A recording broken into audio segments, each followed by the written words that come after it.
ห้างของเกาหลีเป็นห้างของแบบอันคนเกาหลีเนาะคนมาตั้งสาขาเฮ็ดอยู่ลาวได้ทุกคนทับที่รถบ่มีป้าย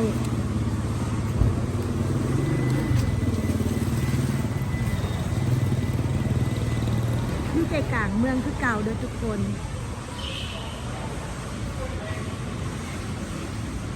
บรรยากาศข้างนอก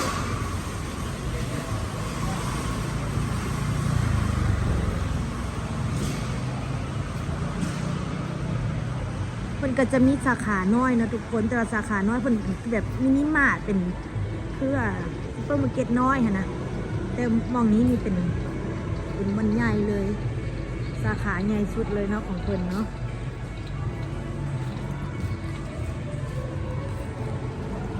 เปิด9 โมงปิด9 โมงเลยเป็นสาขาเป็นอีหยังอ๋อเวลาเขาซื้อมีมาเขาก็มาสามารถต้มอยู่นี่ได้ขาดเลยทุกคน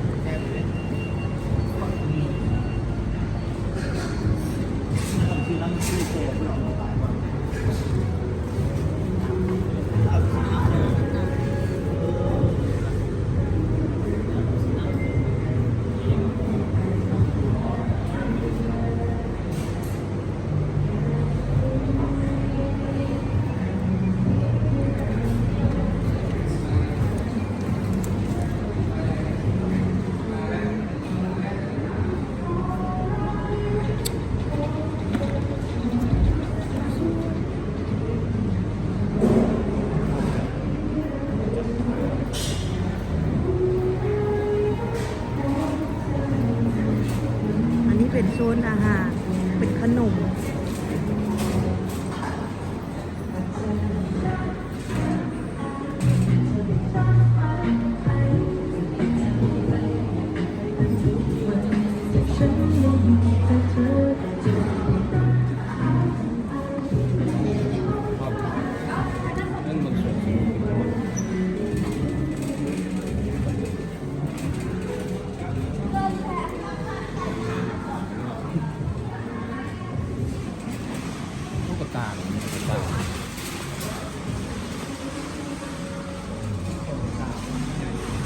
เอาเป็นยู่นี่นะนี่มันลากล่อได้นี่ประมาณนี้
ส่วนมากจะมีเป็นขนมเลยทุกคนตะยาเข้ามานี่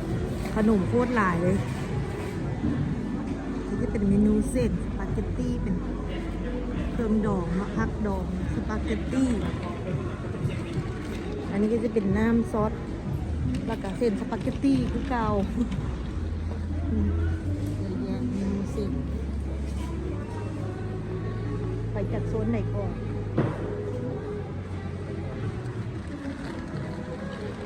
เป็นพวกมีอาหารแห้งพวกปลากระป๋องน้ ปากหลายสุดอันนี้ก็จะเป็นมาม่า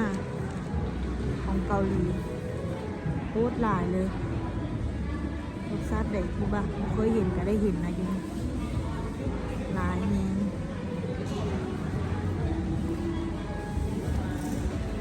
นี่คนเคยเห็นบ่มาเกาหลีแมนหมดเลยอันนี้เป็นของไทยมาม่าของไทยอันนี้เป็นโซนพวกผลไม้แล้วก็พวกข้าวจะเป็นพวกข้าวกล้องข้าวนี้เนาะนี่ก็จะเป็นขนมอบแห้งทอดขนมอบแห้งม่วงกวนอันนี้ก็จะเป็นโซนผักสดอันนี้ก็ผลไม้เดี๋ยวมาเบิกสตรอเบอรี่ราคาเท่าไหร่ป่า299,000อันนี้อย่างโอ้โห85เดี๋ยวน้องสีขึ้นเป็นเงินไทยให้เบิกเลยทุกคนนะว่าราคาเท่าไหร่โอ้โหโคตรแพงเลยนี่จะเป็นโซนพักกันเลย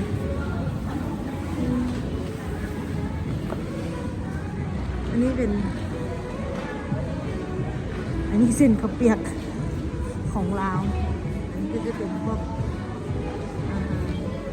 ซดหมูไก่อันนี้ก็จะเป็นพวกแบบแซลมอน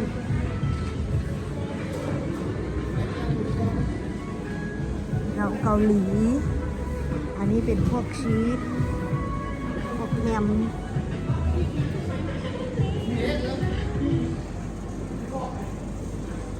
ใส่กรอก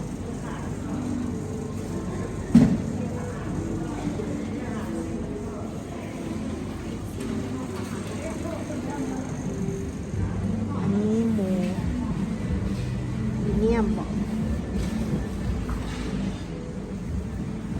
นี่อาหารแช่แข็ง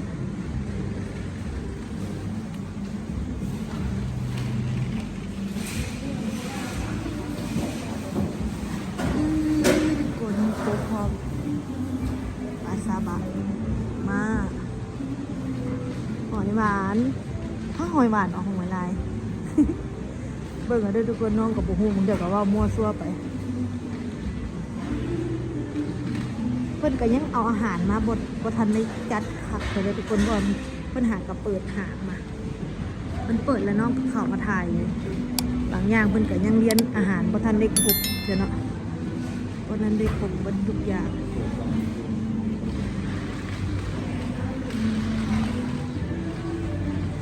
จะเป็นกิมจินะตู้ใส่กิมจิเครื่องดองของเกาหลีโดยเฉพาะเลยอันนี้เป็นเส้นๆอันนี้ลองเบิ่งจะเป็นกุ้งเอียงอันนี้กุ้งเห็ดไอ้กุ้งเอียงกุ้งดองเยอะก็จะไปเห็ดกิมจินี่บอก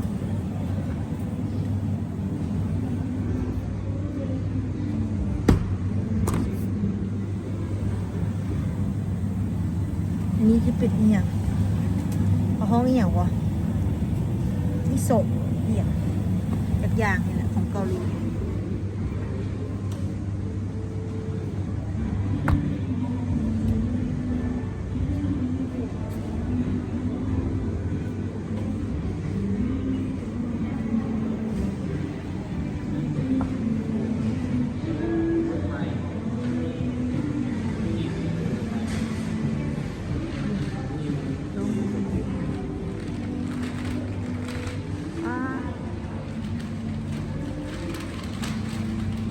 ก็มีไปเลยทุกคนนี่เนี่ยประเทศไหนก็มีไปเลย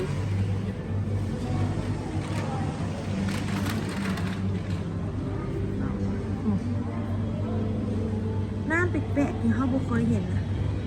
มีไปเลยอยู่นี่เบียร์แปลกๆ บ่เคยเห็น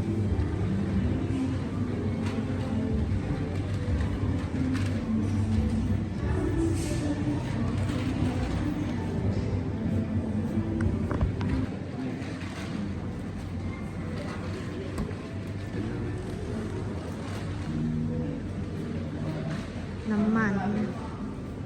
อาหารหมา อาหารแมวโซนนี้ก็จะเป็นพวกน้ำมันมี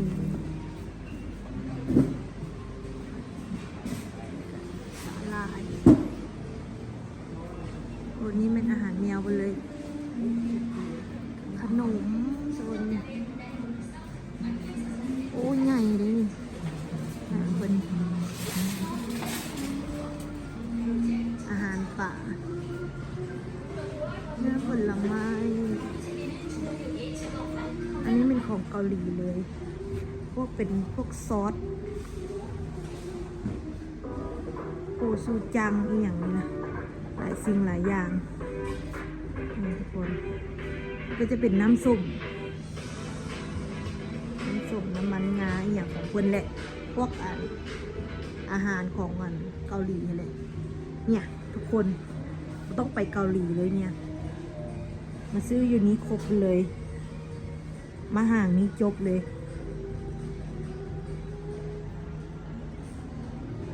โอ้โหสุดยอดเลยเกาหลีทั้งนั้นเลย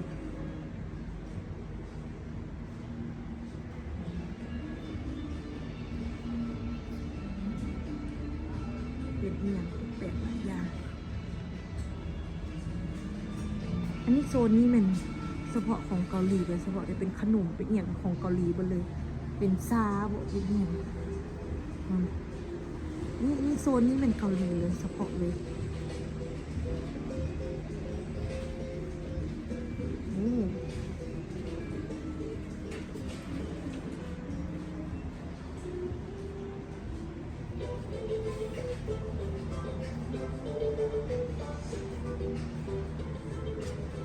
นี่จะเป็นพวกเครื่องไส้นะทุกคน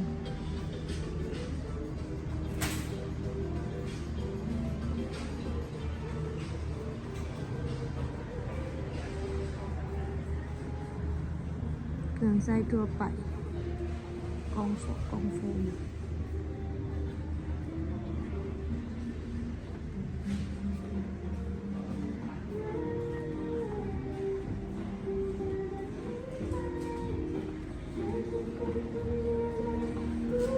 ซนนี้ก็จะเป็นเครื่องไฟฟ้าเป็นไวน์ก็จะเป็นโซนไฟฟ้าแล้วก็เครื่องเฮือนเนาะนี่ก็เราโซจูอีกโอ้รสชาติแบบมีเบิร์ดทุกคนทำไปยุคเกาหลี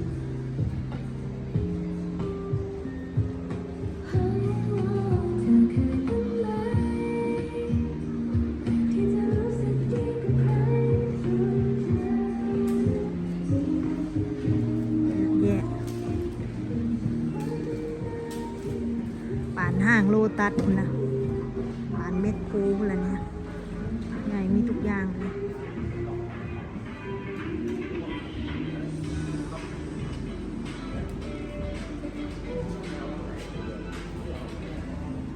โซนเครื่องสำอาง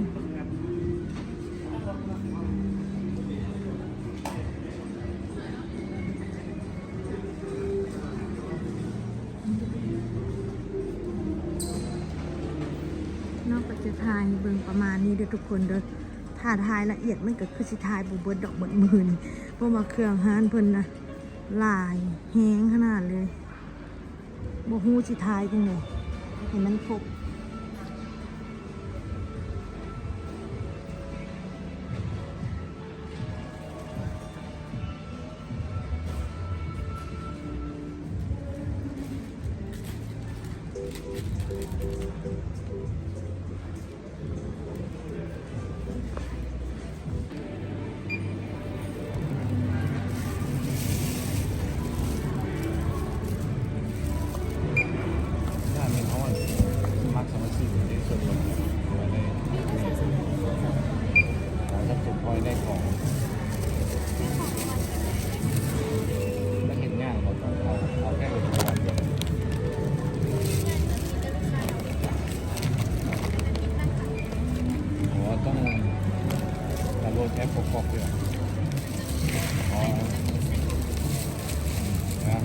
ก็ได้เนี่ยเนาะ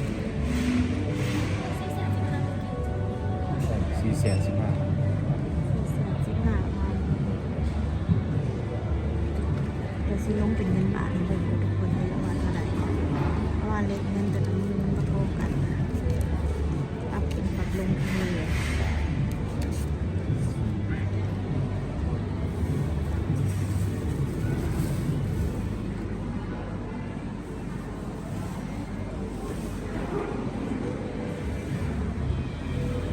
ทุกคนน้องก็สิขอจบคลิปเพียงเท่านี้เด้อถ้าผู้ใดมักเข้ามาเบิ่งแล้วมักก็อย่าลืมกดติดตามกดไลค์กดแชร์กดกระดิ่งแจ้งเตือนเด้อทุกคนเด้อให้น้องมีกำลังใจสร้างคลิปอื่นมาให้เบิ่งอีกเด้อทุกคน